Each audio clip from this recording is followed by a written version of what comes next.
நான் சாப்பிட்ட வீடியோலாம் பாத்தீங்கன்னா இப்ப பாருங்க 3 நாளா சாப்பிடாம இருக்கேன். சீரியல் ஆக்ட்ரஸ் வைஷாலி தனிகாவோட இந்த ஒரு வீடியோ தான் இப்ப இவங்க ஃபேன்ஸ் பலரையும் அதிர்ச்சிக்குள்ளாக்கியிருக்கு. ஆக்சுவலா ராஜாராணி, முத்தழகு மற்றும் மகாநதி போன்ற சீரியல்கள்ல நடிச்சதன் மூலமா மக்கள் மத்தியில பிரபலமா இருக்கக்கூடியவங்க தான் ஆக்ட்ரஸ் வைஷாலி தனிகா. இவங்க சின்ன திரைக்குள்ள வரதுக்கு முன்னாடியே வெள்ளித்திரையில தடம் பதிச்சிட்டாங்க. அந்த வகையில ஆக்டர் விஷாலோட கதகளி படத்துல நடிச்சது மூலமா தமிழ் சினிமால அறிமுகமான இவங்க அதுக்கப்புறமும் தொடர்ந்து கடுகு, மாயத்தோட்டம், ராஜா மந்திரி, பைரவா மற்றும் சர்க்கார் போன்ற படங்கள்ல நடிச்சிருந்தாங்க. பட் இவங்களுக்கு இந்த படங்கள் எல்லாம் சின்ன சின்ன கதாபாத்திரங்கள் மட்டுமே கிடைச்ச நிலையில அப்படியே சீரியல் பக்கம் திரும்பின வைஷாலி தனிகா மாப்பிள்ளை சீரியல் மூலமா சின்ன திரையில அறிமுகமாகி அப்புறம் ராஜாராணி சீரியல்ல நடிச்சு மக்கள் மத்தியில ஃபேமஸ் ஆகியிருந்தாங்க.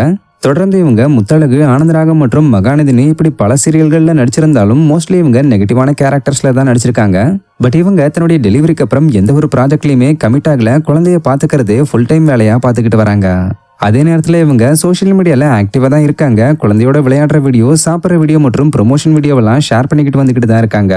இப்படி இருக்கிற நிலையில இவங்களுக்கு கடந்த சில நாட்களுக்கு முன்னாடி டைஃபாய்டு காய்ச்சல் வந்து ஹாஸ்பிட்டல்ல அட்மிட் ஆகியிருக்காங்க. ஸோ இந்த ஒரு விஷயத்த தெரிவிக்கிற வகையில தான் வைஷாலி தனிகா ரொம்ப எமோஷனலாகி பேசி ரீசெண்டா இந்த வீடியோவை ஷேர் பண்ணியிருக்காங்க.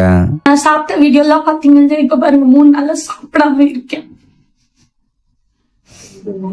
ஹாஸ்பிட்டல்ல இருந்தேன்னா ஷானுக்கு ஃபீட் பண்ண முடியாது. அது மட்டும்தான் ஒரே ஒரு கன்சர்ன். அதனாலயே ஹாஸ்பிட்டல் வராம எஸ்கேப் ஆனேன்.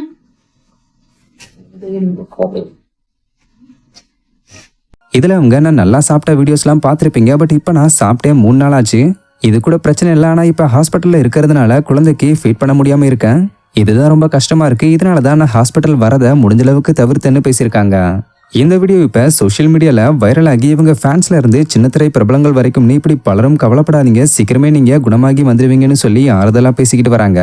அதே நேரத்தில் இவங்க இப்ப குணமாகி வீட்டுக்கு போய் தன் குழந்தையோட ஜாலியா விளையாடுற வீடியோஸை ஷேர் பண்ணிக்கிட்டு வராங்கன்றதும் குறிப்பிடத்தக்க விஷயம்.